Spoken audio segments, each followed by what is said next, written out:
Siamo a Cividale, davanti alla chiesa gotica di San Francesco, eretta nel 1285 con il convento annesso nel 1296. I francescani lasciarono alle Clarisse il primo convento situato sulla sponda sinistra del Natisone, attualmente sede del Convitto Nazionale Paolo Diacono. Il convento, già sede del Tribunale dell'Inquisizione, nel 1770 venne soppresso da Venezia e acquistato dal capitolo di Cividale per 1500 ducati. La chiesa venne utilizzata come magazzino militare sia da Napoleone che dall'esercito italiano e a seguito della ritirata di Caporetto venne incendiata con grandi danni agli affreschi che abbellivano le navate e le cappelle absidali. Venne restaurato e oggi viene utilizzata per molteplici attività. La facciata pentagonale in pietra è dominata da un rosone centrale con un reperto di vetrata, la più antica del Friuli, raffigurante l'ascensione di Cristo. Reperto che venne posizionato nel 1932. Sopra il portale vi è una traccia di un arco a sesto acuto, forse un accorgimento tecnico per non far gravare il peso della facciata sull'arcone a tutto sesto.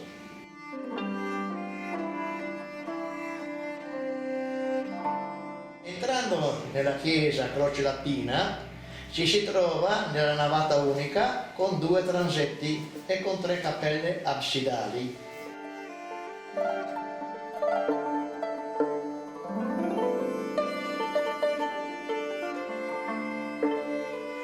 Sulla parete interna della facciata, a sinistra, si notano 4 quadri, raffiguranti, anche se danneggiati dalle picchiettatura, una teoria di santi, la fuga in Egitto, il trionfo della morte e la strage degli innocenti.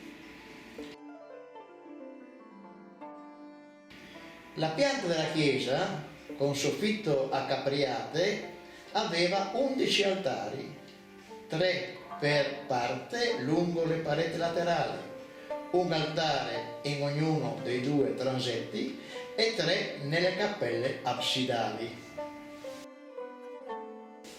Nel transetto di sinistra si nota l'altare dei morti in marmo bianco e nero del Settecento, con pregevoli, Cristo in croce e la Madonna piangente.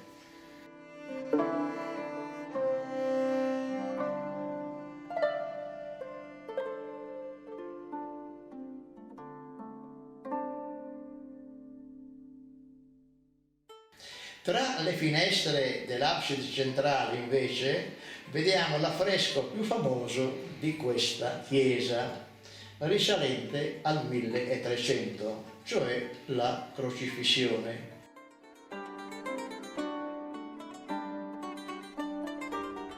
Con la Vergine e San Giovanni che volgono lo sguardo verso Cristo, scena che è pervasa da una forte tensione.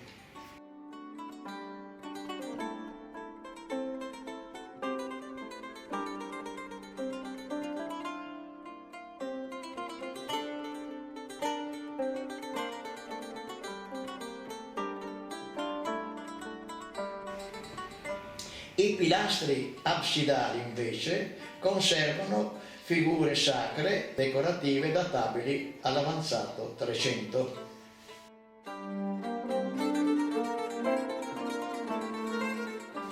L'altare ligneo dorato dai capitelli riccamente scolpiti del transetto di destra, qui trasportato dal Duomo nel 1969, raffigura San Giacomo e i santi Lorenzo e Stefano individuabili come i simboli del loro martirio.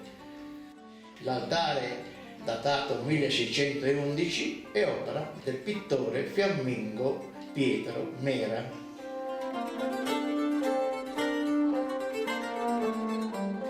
Sulla parete del transetto di sinistra è raffigurato al centro San Ludovico di Tolosa, dallo sguardo severo, mentre a sinistra vediamo la comunione di Maria Maddalena e a destra San Lorenzo Diacono. Affreschi della scuola riminese. Sottostante al trittico una sequela di santi, da sinistra San Leonardo, un santo Papa, Madonna con Bambino e San Francesco.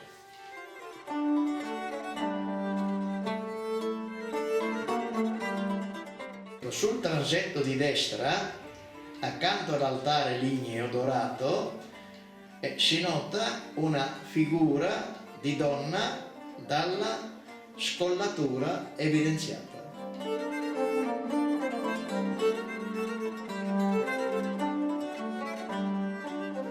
Entriamo nella sacrestia. Sul soffitto, dagli stucchi di ottima fattura attribuiti ai collaboratori Barteglio e Retti del pittore comasco Giulio Quaglio, chiamato nel 1691 dai francescani a affrescare la sacrestia, sono rappresentate 3 scene bibliche. Mosè che prega davanti a Dio manifestatosi sopra l'arca,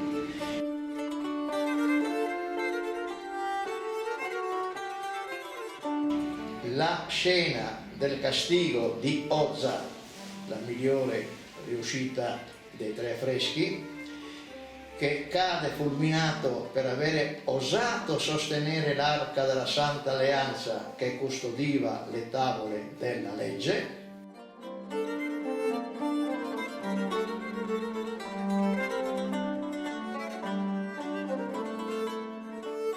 E il re Davide che viene rimproverato dalla moglie Micol, figlia di Saul, perché danza senza insegne alla stregua di un uomo qualunque.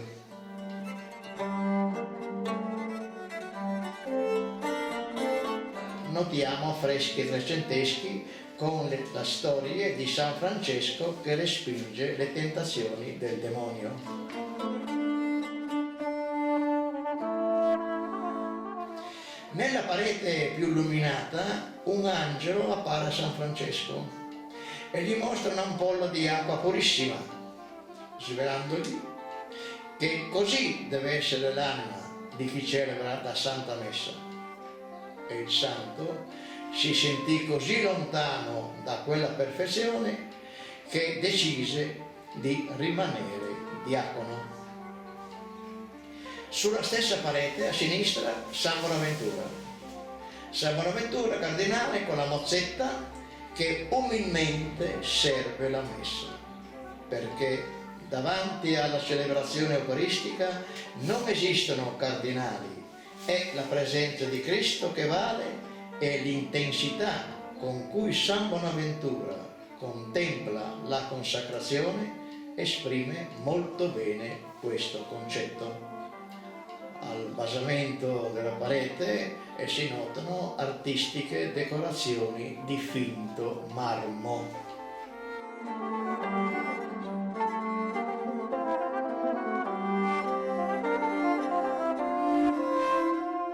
Sulle pareti a sud e a nord della sacrestia, entro ovali, sono raffigurati i papi francescani.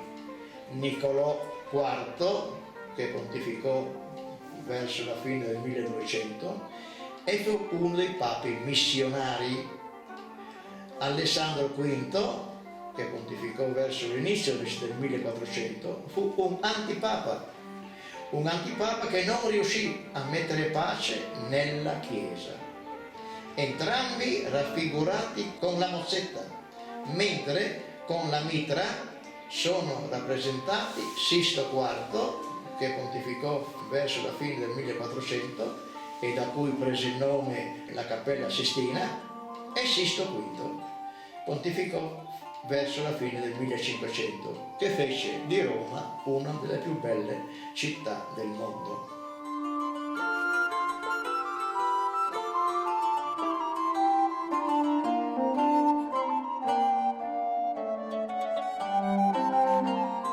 I mobili in noce presenti nella sacrestia sono opera del gemonese Giacomo Broglio del 1694, un anno dopo degli affreschi di Giulio Quadio.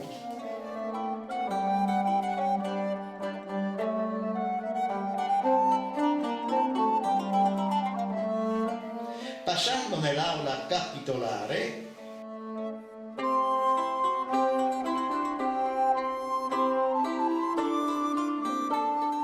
alla parete rivolta al natisone si nota il gruppo delle Marie, con alla base della croce Maria Maddalena, con il cordone francescano, che contempla l'amore crocifisso di Gesù, mentre in alto degli angeli raccolgono con il calice il sangue di Cristo morente. Affreschi che si possono far risalire al 1340. La parete verso ovest raffigura la condanna a morte di Cristo e la caduta sotto la croce. I restauri eseguiti hanno conservato per fortuna gli occhi di Cristo dalla forza dolente che colpisce lo spettatore. Sulla parete di fronte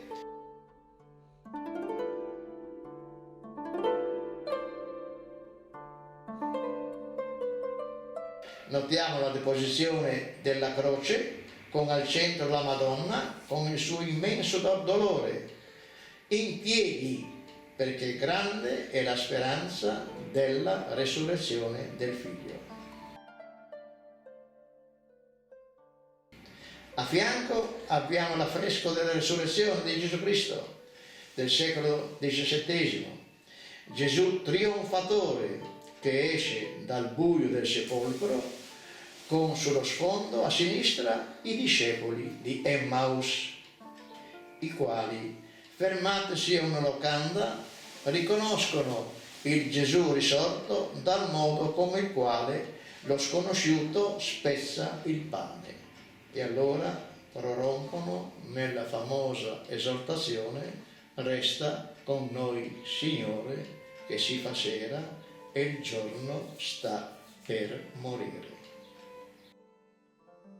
Terminiamo la nostra visita nella Sala degli Archi, situata nella parte ovest del convento francescano.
Tra i molteplici lacerti di affreschi con motti e stemmi nobiliari risaltano quello con il leone di San Marco e quello con lo stemma di Cividale bianco e rosso come la bandiera austriaca.